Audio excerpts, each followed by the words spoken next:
Nous allons commencer notre séance par un chapitre de géographie de 8e année. Il s'agit de la France. Donc, nous allons présenter la leçon numéro 1.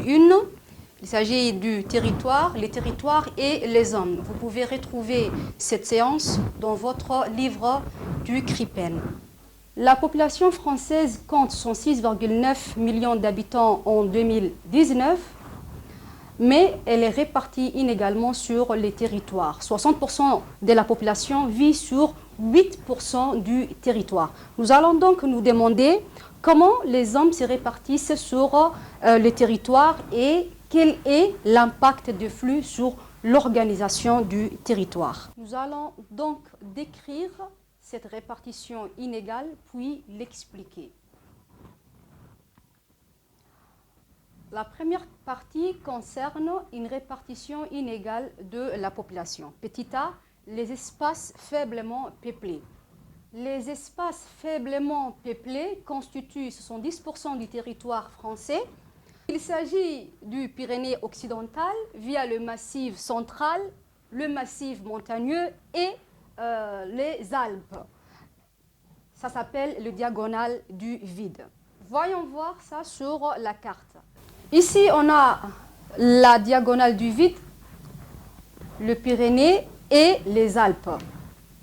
Donc, ce sont les régions vides.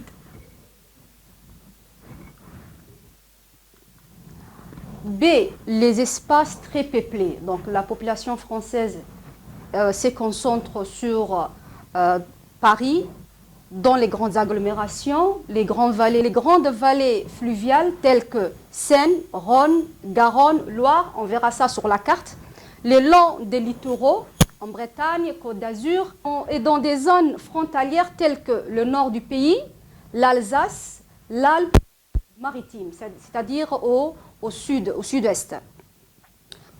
4 grandes régions regroupent près de la moitié de la population française.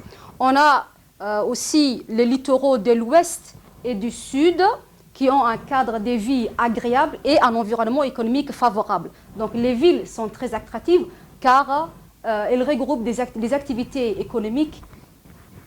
Les régions de forte densité sont la région parisienne, le nord du pays, l'Alsace,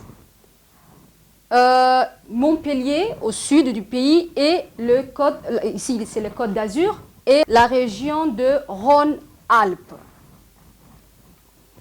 Voyons ensemble la carte des espaces peuplés.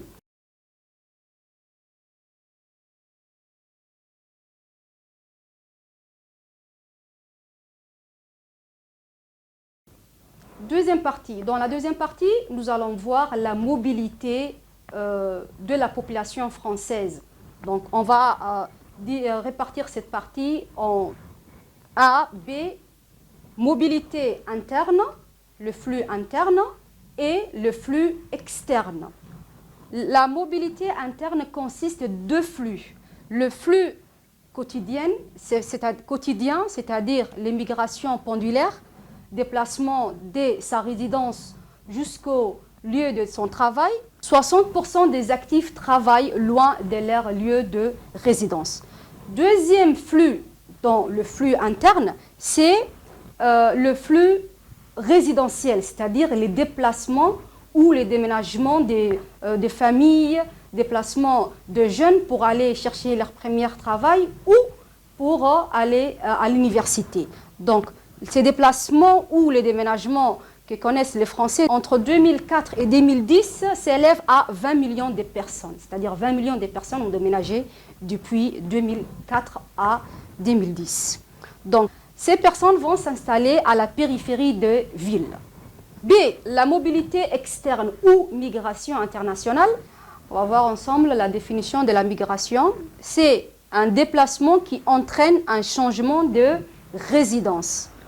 Aujourd'hui, les immigrés représentent 10% de la population française. Ils viennent en général de l'Europe, mais on a aussi des immigrés qui viennent de l'Afrique et de l'Asie qui ne cessent d'augmenter.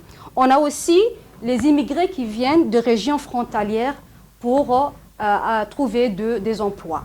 Là, vous avez le flux qui vous montre les populations qui viennent en Europe, le flux externe. C'est le flux externe. Donc, on a les populations qui viennent de l'Europe de l'Est et les populations qui viennent du Maghreb et de l'Afrique noire. Dans la troisième partie, nous allons voir que les territoires français est inégalement attractif. Nous avons vu sur la carte que la population française est inégalement répartie sur les territoires. 80% de la population se concentre dans les villes. On avait la diagonale du vide. Alors nous allons nous demander quels sont les territoires attractifs et quels sont les territoires les moins attractifs. Donc les territoires attractifs en général sont les villes. 80% des Français vivent en ville, dans les grandes agglomérations, mais on remarque que ce sont les villes qui se trouvent sur les littoraux qui attirent les populations, que ce soit les jeunes ou les retraités. Voilà, les espaces attractifs, vous les avez ici, donc c'est au sud de la France, au sud-ouest et à l'ouest et le nord-est de la France. Là, vous avez une image de Paris, symbole de la métropole française. Attractif, on a aussi les espaces littoraux, ça veut dire au bord de la mer. La littoralisation, qu'est-ce que la littoralisation? La concentration des hommes et des activités sur les littoraux.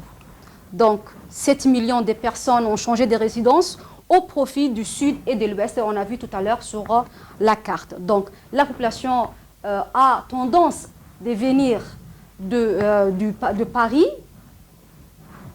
et s'installe vers le sud et vers l'ouest, comme on le voit sur la carte, au sud et à l'ouest.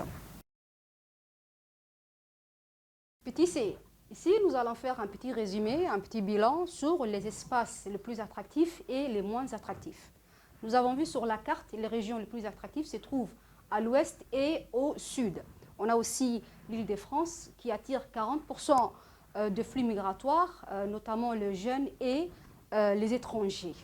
Puis, on a les régions qui se vident. Elles se trouvent au nord et à l'est de la France. Ici, nous allons voir une petite synthèse sur ce qu'on va retenir de notre leçon. Donc, on va retenir que la population française est inégalement répartie sur les territoires. Les migrations résidentielles, locales, interrégionales ou internationales font évoluer cette répartition. Puis, dernier point, on a les espaces les plus attractifs. Les plus attractifs sont les littoraux au bord de la mer, les régions du sud et de l'ouest, et les espaces le sud et l'ouest, et les espaces les moins attractifs, le nord et les espaces les moins attractifs, comme nous l'avons vu, se trouvent au nord et à l'est du pays. Merci de suivre cette leçon et à très bientôt.